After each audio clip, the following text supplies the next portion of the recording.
ఈ 5 సంవత్సరాల్లో మీరు ప్రతిపక్ష హోదా మీకు రాదు. అది మీరు మెంటల్గా ప్రిపేర్ అయిపోవాలి. ప్రతిపక్ష హోదా ఏ పరిస్థితిలో వస్తుందంటే మీకు రూలింగ్ పార్టీ కంటే కూడా అత్యధికంగా ఇంకొక సీట్లు వాళ్ళకంటే మీరు వస్తే దాని తర్వాత స్థానం మీకు వస్తే ఖచ్చితంగా ప్రతిపక్ష హోదా వాళ్ళకే ఉంటుంది. 21 సీట్లు ఉన్న జనసేన, 11 సీట్లు ఉన్న వైసీపీకి ప్రతిపక్ష హోదా ఎలా వస్తుంది? 11 సీట్లతోటి మీకు ప్రతిపక్ష హోదా ఇవ్వబడదు, రాదు. ఎందుకంటే ఇటు చంద్రబాబు గారు, గౌరవ ముఖ్యమంత్రి చంద్రబాబు గారు డిసైడ్ చేసేది కాదు, జనసేన డిసైడ్ చేసేది కాదు. దానికి రూల్స్ ఉన్నాయి, దానికి రెగ్యులేషన్స్ ఉన్నాయి, నార్మ్స్ ఉన్నాయి. ప్రజలు మీకు ఇవ్వలేదు. అది మీరు దృష్టిలో పెట్టుకొని మీరు ప్రవర్తించాల్సింది మనస్ఫూర్తిగా నేను వారిని కోరుకున్నాను. అంతేగాని వారిని ఎక్కడ అవమానపరచాలని కానీ వారిని తగ్గించాలని కానీ లేదు. సార్ మీకు ప్రతిపక్ష హోదా అంశానికి సంబంధించి పవన్ కళ్యాణ్ గారు ఒక కామెంట్ చేశారు. వైఎస్ఆర్ కాంగ్రెస్ పార్టీకి వచ్చినటువంటి ఓట్ల శాతాన్ని, సీట్ల శాతాన్ని బట్టి చూస్తే జర్మనీలో అయితేనే వస్తుంది, ఇక్కడ రాదు, ఇక్కడ 5 ఏళ్ళు రావడం కష్టం అని ఒక విమర్శ చేశారు. ఆ మనిషి కార్పొరేటర్కి ఎక్కువ, ఎమ్మెల్యేకి తక్కువ. జీవితకాలంలో ఇప్పుడు ఎమ్మెల్యే ఒకసారి అయినాడయ్యా. ఉన్నోళ్ళంతా ఆ పక్క ఉన్నారు. ప్రతిపక్షం ఉన్నది మా పార్టీ తప్ప వేరే ఏ పార్టీ ఉంది? వేరే ఏ పార్టీ లేదు. సో వేరే ఏ పార్టీ లేనప్పుడు ప్రతిపక్షం అనేది ఎవరికి ఇవ్వాలి? ప్రతిపక్ష పార్టీగా గుర్తింపు అనేది ఎవరికి ఇవ్వాలి? ప్రతిపక్ష పార్టీగా ఉన్న వాళ్ళకి ఇవ్వాలి. సో న్యాచురలీ ఆ పార్టీకి ఎంతమంది అన్నా ఎమ్మెల్యేలు ఉండని వాళ్ళకు లీడర్ అనేవాడు ఉంటాడు కదా. సో ఆ లీడర్ని ఏమంటారు? ప్రతిపక్ష నాయకుడనే అంటారు కదా, వేరే పేరు ఏమన్నా అంటారా? సో ప్రతిపక్ష నాయకుడు అని చెప్పి నువ్వు ఎప్పుడైతే అంటావో అప్పుడు ఏంది, దాని అర్థం ఏంది? లీడర్ ఆఫ్ ది హౌస్కి ఎంతసేపు మైక్ ఇవ్వాలనో అంతేసేపు దాని తర్వాత స్థానంలో ప్రతిపక్ష పార్టీ నాయకుడికి ఇవ్వాలి. ఎందుకు ఇవ్వాలి? ఇవన్నీ చెప్తాడు కాబట్టి. ఇవన్నీ అవతల ప్రతిపక్ష పార్టీ చెప్పినప్పుడు నువ్వు రిపేర్ చేసుకోవాలి కాబట్టి. అది గవర్నమెంట్ చేయాల్సిన డ్యూటీ కాబట్టి, పని కాబట్టి. కానీ ఇక్కడ ఏం జరుగుతూ ఉంది? నేను చెప్పనివ్వను, నేను ఎవరి స్వరము విననివ్వను, నీకు 5 నిమిషాల కన్నా ఎక్కువ మైక్ ఇవ్వను అని నువ్వే డిక్టములు పాస్ చేస్తూ ఉంటే ఏ రకంగా అసెంబ్లీలో ప్రతిపక్షం అన్నది మాట్లాడగలుగుతుంది, స్వరం ఇవ్వగలుగుతుంది? ఇప్పుడు మీరే అన్నారు 1.5 గంటల 2 గంటలు పట్టింది సార్ అని. మరి 1.5 గంటల 2 గంటలు పడుతుంది. మరి ఇవన్నీ నేను మాట్లాడిన మాటల్లో ఏదైనా ఒకటన్నా వేస్ట్ మాట ఏమన్నా ఉందా? బడ్జెట్కి సంబంధించిన డాక్యుమెంట్సే చూపించినాను, బడ్జెట్కి సంబంధించిన అంశాలే ప్రస్తావించినాను. మరి టైం పడుతుంది. మరి ఇంక పట్టుకోకున్నట్టుంటుంది చెప్పు. మరి వినాలా? అవతలోనికి మైక్ ఇస్తేనే కదా నువ్వు అవతలోడు చెప్పగలుగుతాడు. జగన్మోహన్ రెడ్డి గారు బాగా ఫ్రస్ట్రేషన్లో ఉన్నారని నాకు అర్థమైంది. అధికారంలో ఉన్నప్పుడు దౌర్జన్యాలు, ఇంకో పక్కన అవినీతి అడ్డగోలుగా వ్యవహరించారు.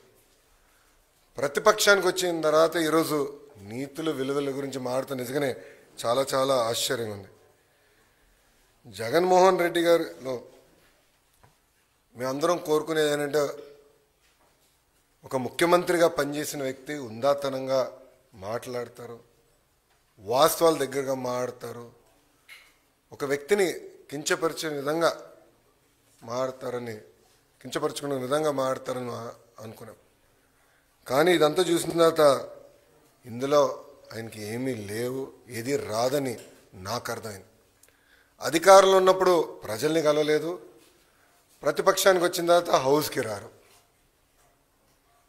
అంటే ఎప్పుడు దూరంగా బతకాలని కోరుకునే వ్యక్తి జగన్మోహన్ రెడ్డి గారు. ముఖ్యమంత్రి పదవి కోసం సొంత తండ్రి శవాన్ని పక్కన పెట్టుకుని ఆనాడు సంతకాలు సేకరణ చేసిన వ్యక్తి జగన్మోహన్ రెడ్డి గారు. 2019 ఎన్నికల్లో సొంత బాబాయిని లేపేసి మేమేదో చేశామన్న నింద మా పైన వేసిన వ్యక్తి జగన్మోహన్ రెడ్డి గారు. ఇంతేకాకుండా ఈరోజు ప్రభుత్వం పైన, బడ్జెట్ పైన, గౌరవ ఉప ముఖ్యమంత్రి గారి పైన మాట్లాడి చూస్తే నిజంగానే నాకు చాలా ఆశ్చర్యం వేస్తుంది. పరదాల ప్రభుత్వం ఈరోజు పోయింది. అదేవిధంగా బూతులు తిట్టే శాసనసభ్యులు కూడా పోయారు. ఎప్పుడు లేని విధంగా ప్రజల కోరిక మేరకు ప్రజలకు ఏదైతే అవసరం ఉందో అది ఈరోజు బడ్జెట్లో మేము పెట్టుకుంటాం జరిగింది. ఎన్నికల ముందల వై నాట్ 175 అని పదే చెప్పిన వ్యక్తి ప్రజలు 11 స్థానాలు ఇచ్చారు. ప్రజలే మీకు ప్రతిపక్ష హోదా ఇవ్వకూడదని నిర్ణయించుకున్నారు. అది ఆయన ఇప్పుడు కూడా తెలుసుకోకుండా నిన్న చెప్పా వన్ డే ముఖ్యమంత్రి అని. కరెక్ట్గా హౌస్ ప్రారంభమయ్యే రోజు మొదటి రోజు వస్తారు, నాకు ప్రత్యేక హోదా, ఓకే క్షమించాలి, నాకు ప్రతిపక్ష నేత హోదా ఇవ్వాలి అని కోరుకుంటాడు, వెళ్ళిపోతాడు. మళ్ళీ ఎప్పుడు ఆయన కంపడరు. అలాంటి పరిస్థితి మనందరం చూస్తున్నాం. ఇప్పుడు ఆయన ఆలోచించాలి, ఎందుకు 11 స్థానాలు ప్రజలు అంకించారు. ఆయన ఆలోచించాలి, ఎందుకు సొంత తల్లి చెల్లి కార్యకర్తలు నాయకులు ఆయన నమ్మట్లేదని. మొన్న బ్యాలెట్ ద్వారా దాదాపు 67% ఓట్లు కూటమి అభ్యర్థులు ఆల్పాటి రాజేంద్ర ప్రసాద్ గారు, ఇంకొక పక్కన రాజశేఖర్ గారు ఓట్లు సాధించారు.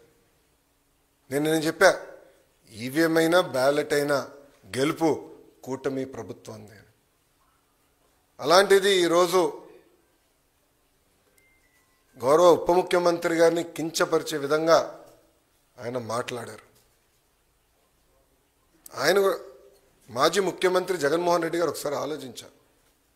మొన్న ఎన్నికల్లో ఆయనకు వచ్చిన మెజారిటీ ఎంత, గౌరవ ఉప ముఖ్యమంత్రి గారికి వచ్చిన మెజారిటీ ఎంత.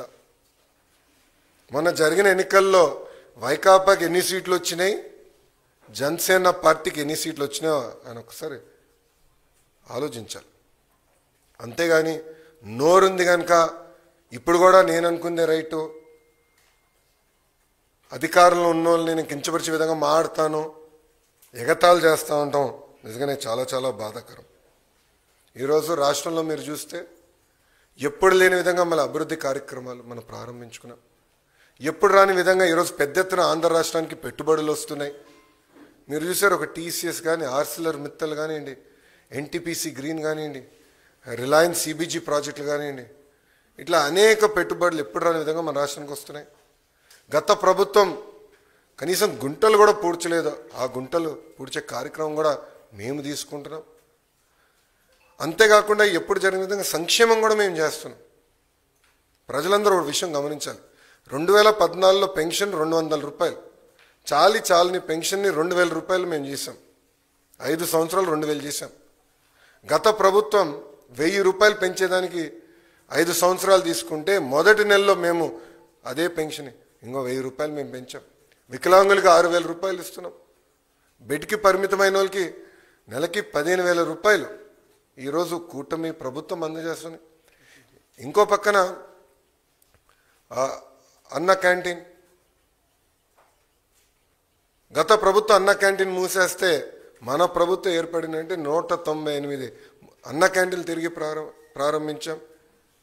ఎవ్వరు ఊహించిన విధంగా 1 కోటి గ్యాస్ సిలిండర్లు ఈరోజు కూటమి ప్రభుత్వం ఉచితంగా అందజేసింది. ఇంకా ఇసుక కూడా మీరు చూశారు, కేవలం లోడింగ్ ఛార్జీలు, ట్రాన్స్పోర్టేషన్ ఛార్జీలు తప్ప ఇసుకను కూడా మనం ఫ్రీ చేసాం. ఇంకా మిడ్ డే మీల్లో కానివ్వండి, సంక్షేమ హాస్టల్స్లో కానివ్వండి, ఈరోజు ఫైన్ రైస్ కూడా మన ప్రభుత్వం అమలు చేయబోతుంది. ఇంకా మే నెలలో తల్లికి వందనం కార్యక్రమం కానివ్వండి, అన్నదాత సుఖీభావ కార్యక్రమం కూడా అమలు చేయబోతున్నాం.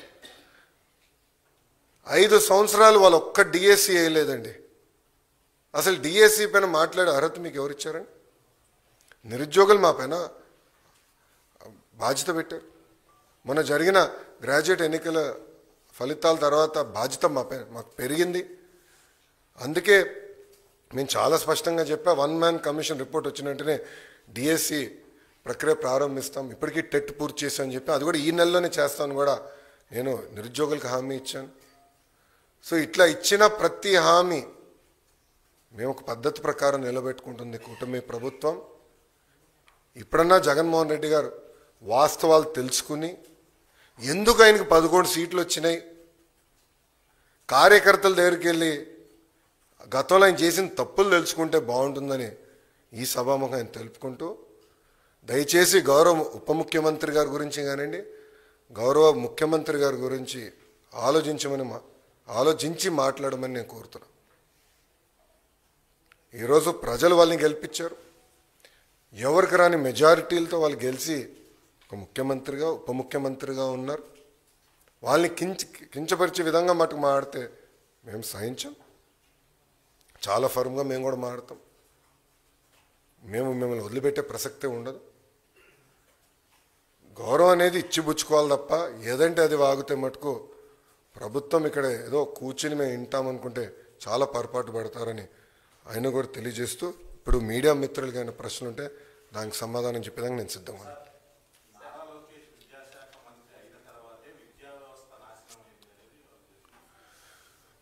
జగన్మోహన్ రెడ్డి గారు హెలికాప్టర్లో తిరిగేవాడండి.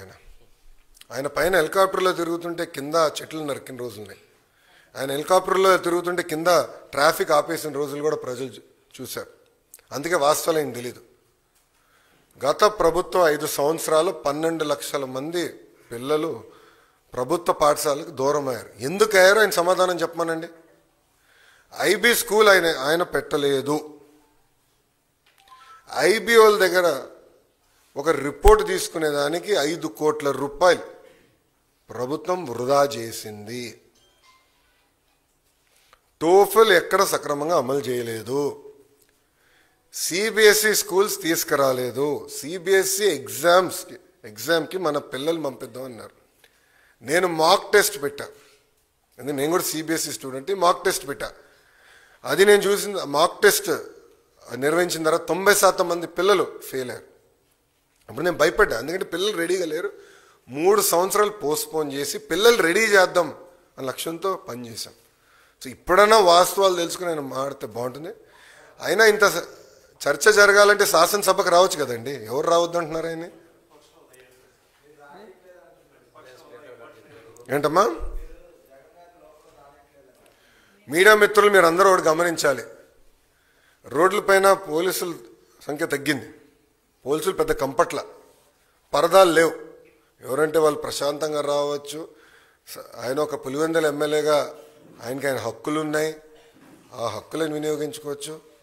హౌస్కి రావచ్చు. ప్రజల సమస్యల గురించి అక్కడ ప్రస్తావించవచ్చు. కానీ నిన్న ఎప్పుడైతే భారీ మెజార్టీతో కూటమి గ్రాడ్యుయేట్ ఎమ్మెల్సీలు గెలిచారో ఆయన భయం పట్టుకుని బెంగళూరు నుంచి ప్రత్యేక విమానం వేసుకుని పరిగెత్తుకుంటూ వచ్చి ఈరోజు ప్రెస్ మీట్ పెట్టారు. 2 రోజులు మళ్ళీ బెంగళూరుకి వెళ్ళిపోతాడు. దాంట్లో ఎలాంటి డౌట్ వద్దు మీకు. కరెక్ట్గా 2 రోజులు ఉంటే 2 రోజుల తర్వాత బెంగళూరుకి వెళ్ళిపోతాడు. సో రమ్మని చెప్పండి. ఆయన్ని రమ్మని చెప్పండి.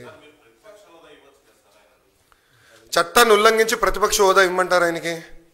ఇప్పుడు జగన్మోహన్ రెడ్డి గారికి చట్టాన్ని ఉల్లంఘిస్తాం బాగా అలవాటు స్వామి. అందుకే అన్ని కేసులు ఉన్నాయి ఆయన పైన. ఇప్పుడు రూల్స్ ఏం చెప్తుంది? పార్లమెంట్ కానివ్వండి, అసెంబ్లీ రూల్ బుక్ చాలా స్పష్టంగా 10% ఉండాలి అని చెప్తుంది. మళ్ళీ ఆయనే గతంలో చెప్పాడు కదా.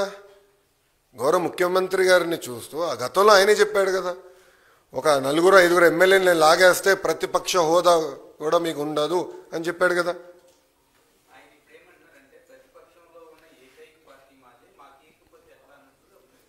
రమ్మని చెప్పండి సార్. ఐ థింక్ రోల్ 11 వాళ్ళకి కేటాయించాం. రోల్ 11లో కరెక్ట్గా 11 మంది కూర్చోవచ్చు. రమ్మని చెప్పండి, చర్చిద్దాం. వాళ్ళకున్న సంఖ్య ప్రకారం, అంటే ప్రజలు నిర్ణయించిన సంఖ్య ప్రకారం టైం వస్తుంది అని మాట్లాడచ్చు. ఎవరు మాట్లాడొద్దన్నారు? ఈరోజు ప్రతి సభ్యుడికి స్పీకర్ గారు మైక్ ఇస్తున్నారు, డిప్యూటీ స్పీకర్ గారు మైక్ ఇస్తున్నారు.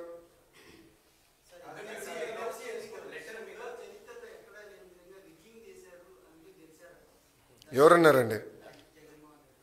ఆయన అసలు ఆంధ్ర రాష్ట్రంలో ఉంటే కదండి స్వామి ఎన్నికలు ఎటు జరిగినాయో తెలిసేదానికి. ఆయన వెళ్ళి బెంగళూరులో పడుకుని ఇక్కడ ఎన్నికల గురించి మాడితే ఆశ్చర్యంగా లేదా